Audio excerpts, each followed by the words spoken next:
Good morning বন্ধুরা, আজ আবার চলে এসেছি এক নতুন ব্লগ নিয়ে। অনেক দিন পর ব্লগটা করলাম। আসলে আমাদের এখানে একটা অনুষ্ঠান চলছিল, যার জন্য ওখানেই ব্যস্ত ছিলাম, তাই ব্লগটা করতে পারিনি। শুনুন, সকালবেলা থেকে রান্নাঘর থেকে আমি আমার ব্লগটা শুরু করলাম। ছেলে টিফিন করছি এখন। ছেলে আবার এই তরকারিটা খেতে ভালোবাসে না, এখন উনি লুচি নেবে, তো তাই এই তরকারিটা করতে হবে ওনার জন্য। এমনি সময় করলে উনি এই তরকারি খায় না। আর দেখুন কেমনভাবে আমার মেয়েটা শুয়ে রয়েছে,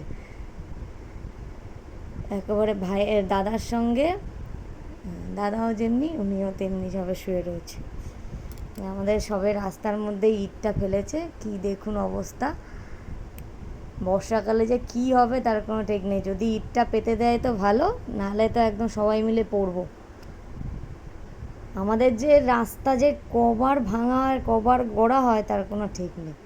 এই আজ এই পাইপ ফেলছে, কাল ওই পাইপ ফেলছে, এমন অবস্থা। আমি বিয়ের পর থেকে আসার পর আমি এখনও পর্যন্ত দেখিনি যে এটা এই রাস্তাটা পুরোপুরি ঠিক হয়েছে, যে এটা একদম পারফেক্ট রাস্তা। ওর হয়তো 2 বছর গেল আবার কাটলো, আবার 2 বছর গেল আবার কাটলো, এরকম অবস্থা এই রাস্তাটা। দেখুন তরকারি আমার রেডি হয়ে গেছে, এবার ছেলেটাকেও তুলবো। ওষুধ একবার এই বালিশ আর একবার এই বালিশ করে। এখন ছিল, আগে ছিল দাদার আগে, এখন দাদার পেছনের দিকে ঘুমাচ্ছে। উনি আমার ছেলে এখন ভিডিও করবে না, তাই না, একটু পেছন দিকটা দেখালো। সকাল সকাল লুচি করছে। আমার লুচির কিন্তু একদম এত সুন্দর গোল হয়, লোকে দেখে হাসবে, কিন্তু ফুলছে ভালো। এরকম কিন্তু আবার সব সময় আবার ফোলে না। এই যে দেখুন, এটা দেয়া মাত্রই তো চুপসে যায়। এখন টিফিন আমার রেডি হয়ে গেছে, এবার ওকেও তাহলে খেতে দিয়ে দেবো। এখন এটাই খেয়ে যাবে এখন। এমনি কর্নফ্লেক্স দুধ খেলে ওনার আবার নাকি ভালো লাগে না, ওনার মুখ টক হয়ে যায়, যার জন্য এটাই খাইয়ে দিই। ও ড্রেস ট্রেস তাড়াতাড়ি পরে কীভাবে কখন ঘুমাবে সেই চেষ্টায় থাকে।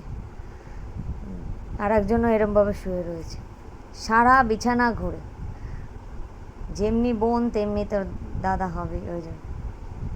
এখন সবাই উঠে গেছে, কিন্তু ও একাই শুয়ে রয়েছে।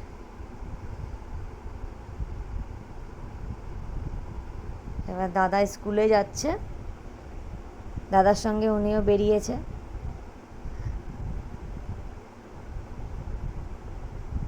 বাই বাই করার জন্য। সেদিনকার একটু বৃষ্টি হয়েছে রাস্তাঘাটে, কী অবস্থা।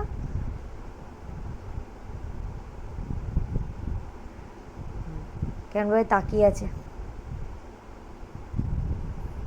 আর এখানে একটু সকালবেলা একটু উনি একটু বসে,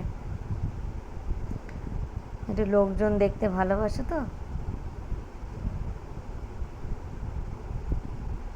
আর এখানে বসতেও ভালোবাসে ও, একটু হাওয়া লাগে এই জায়গাটা, উনি এখানে চুপচাপ বসে থাকে। এখান থেকে নামালে আবার ওর সমস্যা হয়।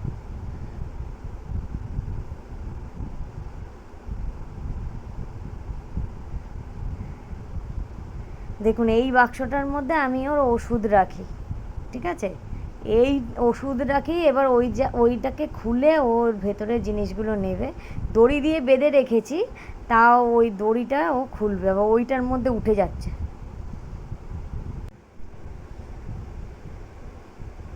দড়িটাকে খোলার জন্য কী চেষ্টা ওর,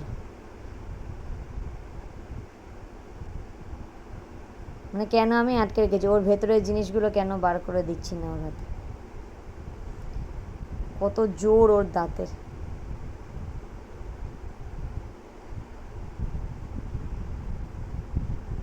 এতটা বদমাইশ বলার মতো, মানে আমার ছেলেও মনে হয় আমাকে এতটা ডিস্টার্ব করেনি কখনো।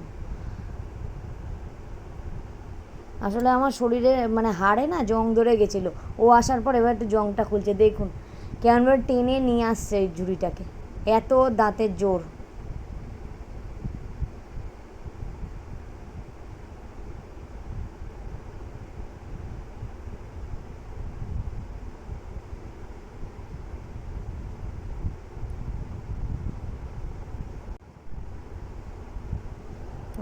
টেনে নিয়ে মনে হয় বাইরে চলে যাবে। এটা নিয়েই মনে হয় ঘর থেকে বেরিয়ে যাবে, মনে হয় রাগ টাগ করে, এমন ওর ভাব।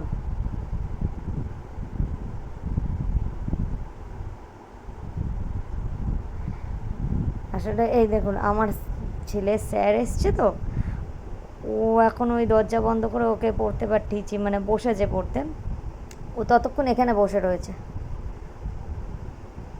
মানে কেন ওকে ঢুকতে দিচ্ছি না। ম্যাডাম আবার এখন আবার খেতে চায় না, এখন যেখানে সেখানে খাবার দিতে হয়, এতই সমস্যা হয়ে গেছে। দরজার করতে মানে খুলছি না বলে এখানে ঘুমিয়েই পড়লো। ভিডিওটি ভালো লাগে লাইক শেয়ার অ্যান্ড সাবস্ক্রাইব করবেন।